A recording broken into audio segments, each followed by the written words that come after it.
Thanks. Thanks so much for having me. And sorry that I cannot be with you on the ground, but we have session in the European Parliament in Brussels. So I think in the last month of last year, so about a month and a half ago, we have seen a pretty radical change in the EU's approach to safeguarding the rule of law. When I actually started as a member in the European Parliament in 2019, Viktor Orban had been in power for 9 years. In these 9 years, he had turned Hungary basically into a kleptocracy, an autocratic state where pretty much all parts of the society, of public authorities, helped him to divert public funds into the pockets of his close family and friends. And the EU was continuing to pump billions of euros into this corrupt system every year. One might even go as far as to say that the EU was basically funding state capture in Hungary. So back in 2019, the undertaking to stop the EU from putting all this money into that system, one like Viktor Orban has built, was considered hopeless by many. Someone like Orban was unmanageable. The resistance in the council was allegedly too great. Orban too powerful with his veto. He actually managed to turn the selection of the Commission presidency into a question of whether the candidates supported the rule of law or not. And Manfred Weber as EPP Spitzenkandidat, Franz Timmermans as the SD Spitzenkandidat were at least in part dismissed because of their stances on the Article 7 procedures against Hungary and Poland, respectively. And then Ursula von der Leyen became Commission president because she didn't have a track record on the rule of law among some points. So 3.5 years later, the undertaking has become reality. If you look at it, the situation right now, the EU has currently frozen over 100 billion euros to Poland and Hungary.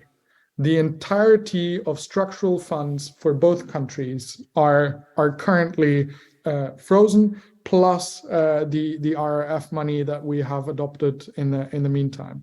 Because these two governments are systematically violating rule of law principles, don't have an independent justice system, and at least, or particularly in the case of Hungary, there's rampant corruption and violation of European values. So after years of just watching, the Commission is now meaning business and is freezing funds on a scale that we have never seen before.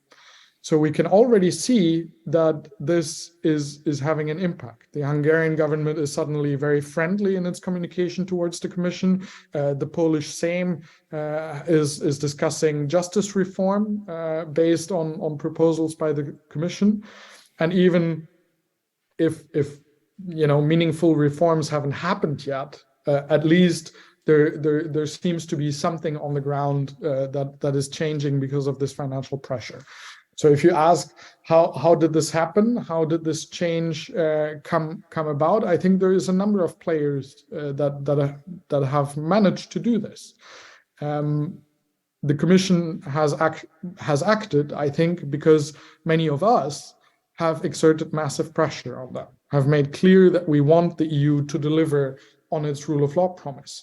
The pro-European majority in the European Parliament has put that pressure. We have gone as far as suing the von der Leyen Commission for inactivity in front of the European Court of Justice, because it was the opinion of a large majority here in the House that the von der Leyen Commission isn't doing enough, or wasn't doing enough to protect the rule of law.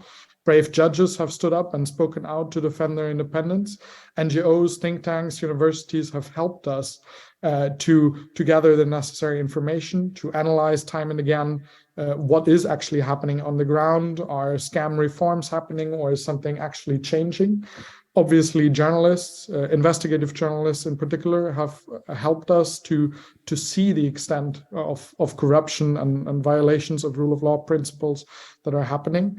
And I think even ordinary citizens have done their part, signing petitions, sending letters, and we have seen in some cases as well, in some EU member states, actually voting corrupt politicians out of office and thereby doing their part to protect the rule of law. I don't think we're at the end of this story yet. Where this fight between democracy, autocracy, tendencies in the EU is going, I think is still to be decided. We, of course, have to continue watching the developments very closely, not only in Poland and Hungary, and that actually real reforms happen. We know that Poland and Hungary are maybe the most severe cases, but not the only ones. Corrupt oligarchs still dominate Bulgaria. We have soaring corruption in Romania. Constitutional Court recently questioned the primacy of EU law, as we have also seen in a number of other member states. Still, as far as I know, no one has been convicted for the murder of Daphne Caruana Galizia. Still investigations ongoing, but the rule of law problems in Malta aren't fully fixed either. But I'm also hopeful that a tough stand, like the one that the Commission has now taken, that was actually supported by 25 governments in the Council as well. Everyone but Poland and Hungary supported the freezing of funds, even some of the governments where there were question marks whether they would support. So I think what we have done in the cases of Poland and Hungary and continued pressure will help also in other member states. This clearly sends a signal to all those that are thinking about undermining the independence of the justice system in their member states. But it needs a continuous watch from everyone to protect democracy, to protect the rule of law everywhere in the European Union, and obviously as well in those countries that want to join the European Union. Montenegro, Serbia, Ukraine, North Macedonia, Albania, Moldova, Turkey. There's issues in all those countries. And while we want them, and me personally, particularly, I want these countries to be members of the European Union, we of course also have to make sure that in their accession process, we ensure that they have functioning democracies, that they have independent justice systems, and that corruption is being kept at bay, so that the entire European Union can function well. So let me finish on giving a big thanks to all of you, to all those of you that actually fight for the rule of law, for democracy in Europe and in its immediate environment as well. Please don't stop doing that fight. It is an enormously important question for our region that I will continue to fight on, and that I think will also play a big role in the upcoming 2024 European elections. Thank you very much. Thank you so much, Daniel. And I get the honor and the pleasure of closing this conference.